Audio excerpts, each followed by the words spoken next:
Uncle এনে আপনার বিরিয়ানি। আরে সিয়াম, তুমি এখানে? আঙ্কেল আপনি কে? আপনি আমার নাম কিভাবে জানেন?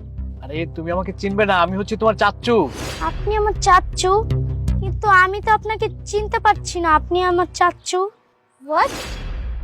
এইটা রাকিবের ভাতিজা? মানে একটা হোটেল বয়ের ভাতিজা কিভাবে হতে পারে? কিছুদিন আগে আমি বিদেশে চলে গিয়েছিলাম তো, এই জন্য তোমাদের সাথে আর যোগাযোগ নেই। তুমি একটু দাঁড়াও, আমি বের হচ্ছি, দাঁড়াও।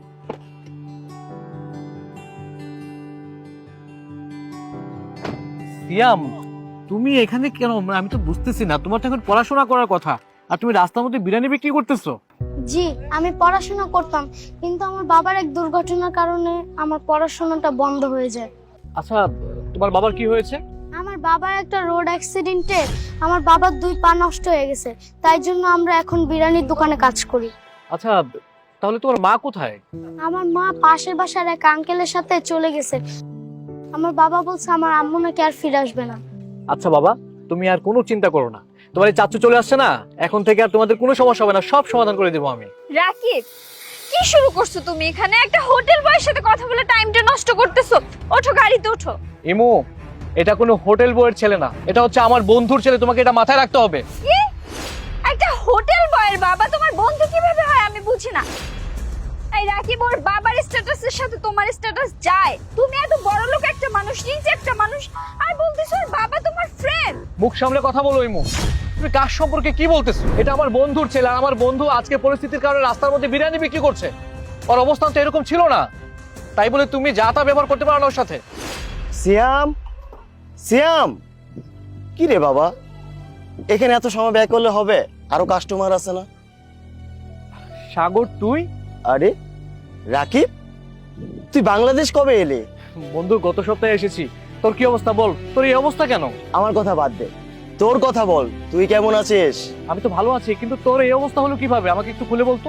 সে অনেক কথা বন্ধু, পরে এক সময় তোকে বলবো, ঠিক আছে? না, আমি পরে শুনতে চাই না, আমি এই মুহূর্তে শুনতে চাই। তুই আমাকে খুলে বল কি হয়েছিল। তুই যখন এত করে জানতে চাচ্ছিস তাহলে শোন, অনেক লম্বা কাহিনী, বুঝলি? একদিন আমি রাস্তা পার হচ্ছিলাম, একটা গাড়ি আমাদের দুটো পায়ের উপর দিয়ে চলে যায়। আমি সাথে সাথে অজ্ঞান হয়ে যাই। আমার যখন জ্ঞান ফিরে, তখন আমি দেখলাম আমি হাসপাতালের বিছানায়। হাসপাতাল কর্তৃপক্ষ আমাকে বলল, আপনার দুটো পা অকেজো হয়ে গেছে, মানে প্যারালাইজড। আপনাকে 6 মাস বেড রেস্টে থাকতে হবে। তারপর যখন আমি 6 মাস বেড রেস্টে থাকার পর একটু একটু সুস্থ অনুভব করলাম, আমি আমার সন্তানকে নিয়ে একটা ছোটখাটো বিরিয়ানির দোকান দিই। এইভাবেই চলে যাচ্ছে আমাদের দিন। কিন্তু সাগর, তোর তো আর্থিক অবস্থা অনেক ভালো ছিল, কিন্তু এই অবস্থা হবে আমার তো বিশ্বাস করতে কষ্ট হচ্ছে। আচ্ছা, তোর ওয়াইফের বিষয়ে একটা বিষয় শুনলাম, তো বলতো কি হয়েছিল। আমার বউ, পাশের বাসায় এক ভদ্রলোক, নাম রাজীব। ওনাকে ভদ্রলোক বলা ঠিক হবে কিনা জানি না। এদের সাথে একটা সম্পর্ক তৈরি হয়। একদিন আমার বউ আমাকে এসে বলল, হাসপাতালে অনেক টাকার বিল জমা পড়ে আছে, এটাকে পরিশোধ করতে হবে। আমি এতটাই বোকা, ভালোবাসার অন্ধবিশ্বাসে ওই কাগজটাতে আমি সাইন করে দিই। অনেকদিন পরে বুঝতে পারলাম আমার সকল প্রপার্টি ওর নামে লিখে নেয়। তারপর আমাকে, আমার বাচ্চাকে রেখে ওই লোকটার সাথে পালিয়ে যায়। এরপর থেকে এইভাবে চলছে, কি আর বলবো।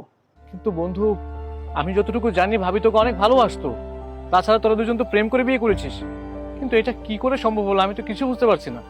ভালোবাসা বন্ধু, পৃথিবীতে ভালোবাসা বলে কিছু হয় না, সবই টাকার মায়া, বুঝলি? সবই টাকার মায়া। যাই হোক, তোর আর কোনো চিন্তা নেই, তোর বন্ধু চলে আসছে না, তুই আমার সাথে চল, আমার একটা কোম্পানি আছে, ওই কোম্পানিতে তুই চাকরি করবি। রাকিব, তুমি কি পাগল হয়ে গেছো? এই ল্যাংড়াটাকে তুমি নিয়ে যাবা, আমাদের গাড়িতে বসাবো, তোমার কোম্পানিতে চাকরি দিবা?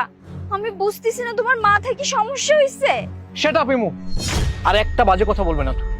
তুমি সেই শুরু থেকে আমার বন্ধুকে ল্যাংড়া, লোলা, যা খুশি তাই বলে যাচ্ছ। তোমাকে আমি বলেছি না আমার বন্ধুর অবস্থান অনেক ভালো ছিল? এই কথাটা জানার পরেও তুমি তো এভাবে বলতে পারো না। তুমি জানো, আমি যখন পড়াশোনা করতাম তখন একটা স্কলারশিপ পেয়েছিলাম।